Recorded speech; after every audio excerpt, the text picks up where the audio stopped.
Okay, so what we want to look at today is out of section 5.2, binomial PDFs and binomial CDFs.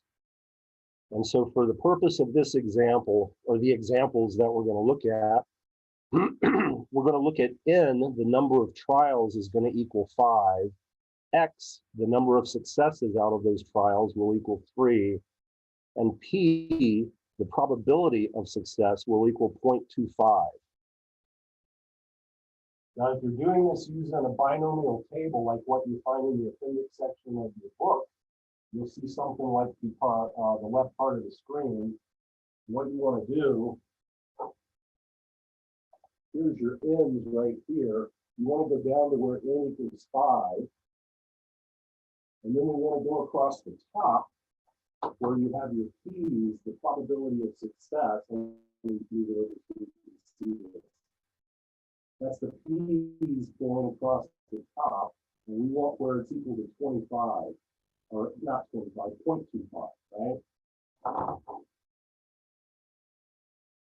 So here's the column where P is 0.25, and if you look at the region where they meet, what we're interested in is this section right here. Okay. So for example, the probability that N or that X, let me do this. Here's the N, here's the X column right here. The probability that X is 0, for example, would be 0.237, right? Giving it right off the table. So let's take a look at some various things you could run into with binomial PDFs and CDFs. Now this first example that I'm doing, a little bit slow there. Yeah, come on. All right. The first example that I'm doing, example 1, is the probability that X exactly equals 3. So in other words, we want the probability associated with this, where X equals 3. Those are your values of X going from 0 to 5. This is an example of a binomial PDF, a point density function. You are looking specifically when X equals 3. So all we have to do is go over to our table, we go down to where X equals 3, follow it across, and we're looking at 0.088.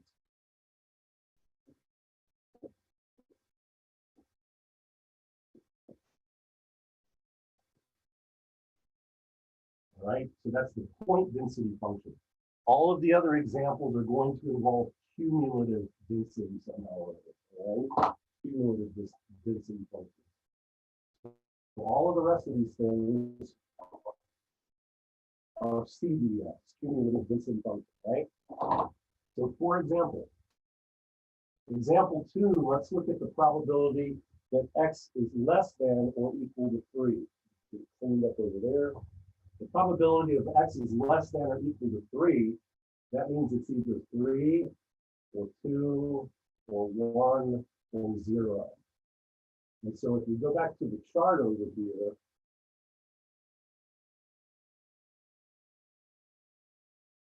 you're looking at all of these values added together. So you have your 0.237, here's 0.396, here's 0.264, and 0.088. And you would add all of those together, and that would give you the probability that X is less than or equal to 3. I'll let you do the adding together yourself if you want to check that out. But essentially, we're doing all of this stuff right here, okay? Now, the cumulative density functions, if you're using, for example, a graphing calculator, they operate with less than or equal to, okay? Just so you know. And I have a video that is actually under modules. If you go on Canvas, click on modules, and then select the TI-83 plus slash 84 plus guide. No, I'm sorry, I'm telling you wrong. No, that is right, guide. Click on that, and you'll see a bunch of videos for using a graphing calculator. And what you want to do there, if you want to know how to do this on your graphing calculator, is click on the binomial PDF and CDF video. And it'll take you step by step through the various ones that we're running through here, except it has different numbers in it is all, right? But that might be worth looking at if you don't want to use the table that's in your book. You can do it really quickly on a calculator. The calculator is more precise, by the way. Let me backtrack just a little bit. For example, if you see this 0.000 right here, the probability is not actually 0.000. It's just your binomial distribution table rounds to the thousandth place. So your graphing calculator is going to give you a more accurate answer, okay? Just so you're aware of that. Anyway, so let's go down to the probability that x is less than 3. So the probability x is less than 3 means it's the probability that x is less than or equal to 2. So that's 0, 1, and 2. And if you take a look at the table for that,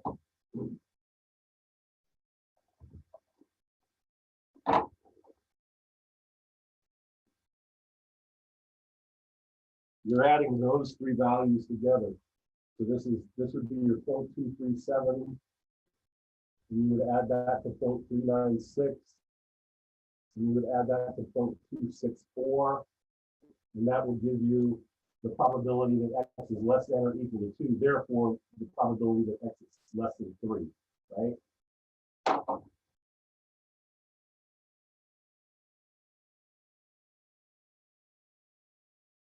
Yeah, trying to fit all of this on this messy paper anyway. A smartboard, I should say. All right, now check this out. The probability that x is greater than or equal to 3, there's two ways you can do that. Greater than or equal to 3 means it's 3, 4, or 5.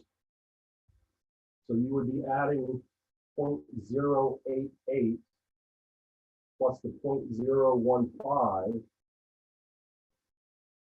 plus the 0.001. So that you get all of these three bars added together, or their probabilities, okay? Another way that you could do that,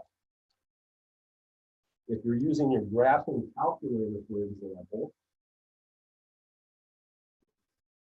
is use complements. That equals 1 minus the probability that x is less than 3. And on the graphing calculator, you would treat that as 1 minus the probability that x is less than or equal to 2. Okay? Which means 1 minus these three bars right here. Okay? And remember, the whole thing has to add up to 1, which is why you can use complements like this.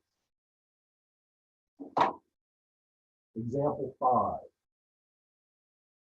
What about the probability that x is greater than 3? Well, that's the probability that it's either 4 or 5, right? Using your binomial distribution table, you'd be adding 0.015 plus 0.001. That's doing it directly. Or, let me move down here where I have more space, or you could use the idea of complements again. That's going to be 1 minus the probability that x is less than or equal to 3. And on a graphing calculator, that's a way that you want to do it, which would give you these right here. You would be doing 1 minus all of this, 0, 1, 2, and 3, okay? And they'll give you exactly the same answers.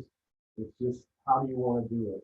And it depends on if you're using a graphing calculator or you're going to use complements, or you're doing it using the binomial table where you can see the stuff already here and just add the values together yourself. And by the way, I drew this out to explain it because what I find is, let's see if I can zoom out a couple of times here. What I find is myself being a visual learner, and I think most people being visual learners, it might help if you do a sketch of it as you're working on the problem, especially if you're taking the test and final exam, that type of thing. Right? So again, use the binomial table if you wish, and don't forget that you also have the ability under that video about binomial PDFs and CDFs to do it on a graphing calculator.